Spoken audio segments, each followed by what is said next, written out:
Então, pessoal, vamos ao nosso módulo 3. Nosso módulo 3, formas de atuar sobre o sistema central nervoso. Então, como é que nós identificamos quando os nossos níveis estão altos? Existem alguns sintomas que nós conseguimos identificar facilmente.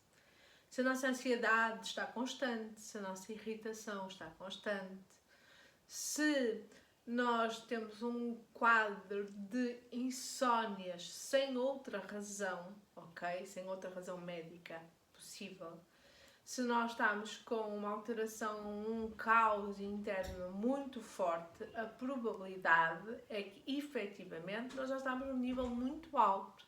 Então, é aqui que nós temos que atuar. A medicina hoje já consegue analisar e identificar ações que elas regulam ou elas aumentam a probabilidade de regular o nosso sistema, porque elas atuam diretamente nos níveis que ativam o sistema parasimpático. Então, exercício físico.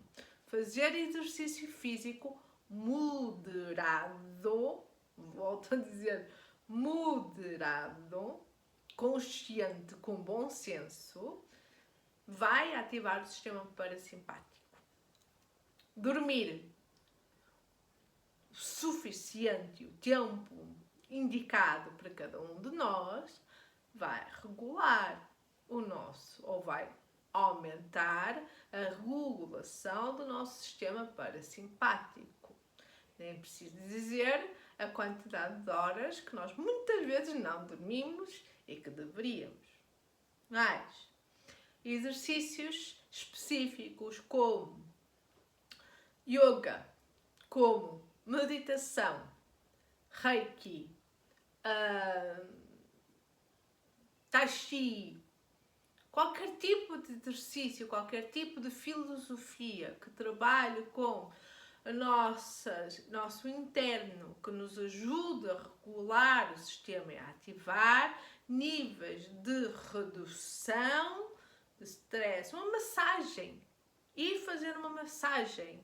Tocar nos pontos certos que estão com compressão de tendões pode ajudar a regular. Ir fazer um banho de imersão. Ir fazer uma caminhada. Não estamos a dizer só exercício físico, é uma caminhada, respirar ar puro. Há muita ação que ela tem, há muita ação que ela tem uma reação direta sobre o sistema parasimpático e ela ativa o sistema parasimpático. Mas como eu referi, hoje em dia o nosso nível de stress é tão alto que muitas vezes só uma ou duas ações, vamos ser sinceros, de vez em quando, não é, pessoal? Não são suficientes. Ou então, quando o nosso corpo habitua. Pessoal que treina, por exemplo, pessoal que faz exercício físico diário, regular, o vosso corpo já se habituou àquele nível. Se todos os dias tem aquele nível de exercício físico, e sim, ele também ajuda a regular, mas o vosso corpo habitua-se àquele nível.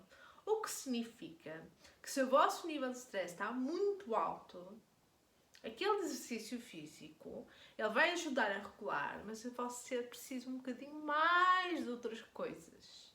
Para algumas pessoas não, é suficiente. Mas não é para todos. Cada um de nós é um caso. Por isso estão exercícios em cada módulo para se autoanalisar. Porque cada um de nós tem uma reação diferente. Cada um de nós tem uma estrutura diferente que vai implicar uma atuação diferente. Se para umas pessoas fazer exercício físico todos os dias é o suficiente para regular o seu nível de stress, top! Nos tempos atuais, geralmente não é suficiente. Mas cada um deve identificar-se a si. O que é que acontece quando nós não conseguimos Todos nós temos uma vida super corrida e muitos, mais do que a maioria. Pessoal aqui que é mãe ou que é pai,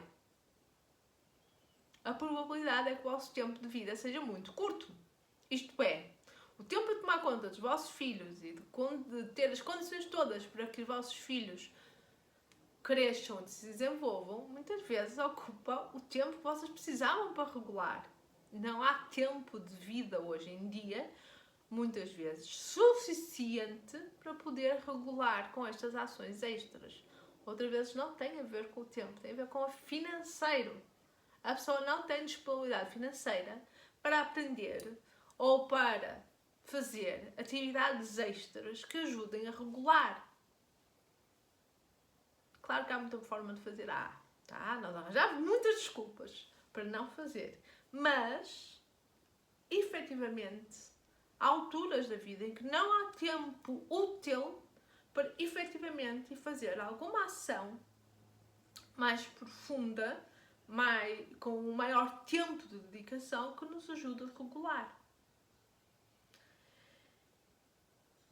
Foi nesse percurso de eu própria, muitas vezes era mentira, ok? Era mentira para mim própria. Eu dizia que não tinha tempo, a minha vida era corrida, toda a gente que me conhece mais próximo sabe que sou uma pessoa corrida, sabe que sou uma pessoa que sempre fazer coisas, estou sempre em movimento. E isto foi algo que eu dizia, a minha natureza é assim mesmo que eu sou. Eu gosto de fazer e estar sempre a correr, eu gosto, mas depois o caos interno, quando não conseguia regular, o caos interno, quando não existe possibilidade de regular porque não há tempo, eu tive que arranjar tempo. Óbvio, eu não tenho filhos,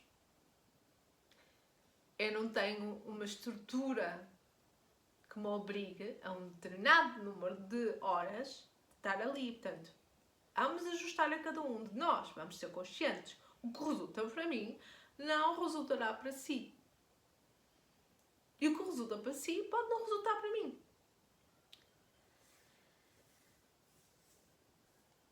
Mas pessoal, se o nosso corpo está o tempo todo, nossa mente e nossas emoções estão o tempo todo em níveis 10, isto vai começar a ter repercussões muito graves na nossa saúde. Porque se nós estamos no nível 7, 8, 9, 10, toda a nossa vida, em algum momento o nosso corpo vai começar a receber os efeitos disso. E não vão ser positivos. Não é preciso explicar com excesso de uma desregulação. É óbvio, com excesso de desregulação constante, produz estragos no nosso corpo. O nosso corpo, ele é saudável quando ele está em equilíbrio. O nosso corpo, ele é saudável quando os níveis estão o mais próximos de uma regulação. Ou nós conseguimos regular rápido. Se os nossos níveis estão totalmente descompensados, dias, meses, anos, isso vai ter um impacto gigante na saúde, um impacto gigante no mental. Nem é preciso explicar isso. Vocês sabem como é que é em períodos mais caóticos da vossa vida, em períodos de maior stress, como é que é lidar com o vosso corpo, como é que é lidar com as vossas emoções, como é que é lidar com a vossa mente, que muitas vezes não consegue concentrar, de tão estressada, tanto nível de stress que tem por causa de um problema qualquer. Foi aqui que surgiram rituais de prazer. O que é que são rituais de prazer? Rituais de prazer são atos em que eu torno o meu dia-a-dia, em que eu produzo das minhas necessidades formato ritual. Dar um exemplo muito simples. Eu tenho aqui um copo de água. Porque falar muito dá sede. Eu não tenho qualquer copo de água. Não. O meu copo de água é um dos copos mais bonitos que eu tenho em casa. É um dos cálices mais bonitos que eu tenho em casa. A água, onde ela vem, ela tem uma garrafa lindíssima. Agora não está visível, está ali naquele canto, mas é uma garrafa lindíssima. Quando encho a garrafa de água, é quando pego na garrafa e coloco aqui, já não é só o ato, há uma intenção por trás. Há um ato de prazer em beber a água. Este beber foi mesmo a Porto. Beber a água neste copo, diferente do que beber num outro copo qualquer. Ok? Isto é um ato simples para mostrar. Claro que é muito mais profundo que isso, mas já vamos falar disso no módulo a seguir. Então, os rituais de prazer, embora sim, alguns sejam e exijam paragem do tempo do nosso dia-a-dia, das nossas tarefas para fazer coisas específicas que saem fora das nossas tarefas do dia-a-dia, outras não. Outras são coisas do nosso dia-a-dia, mas que nós vamos transformá-las intencionalmente para que aquele ato que é normal do dia-a-dia, ele passe a ser ligeiramente extraordinário, ligeiramente mais importante, ligeiramente mais impactante, ok? Isto são os rituais de prazer no dia-a-dia, no simples dia-a-dia, tá, pessoal? Então, já sabem, vão lá ao questionário e autoestudo, tá?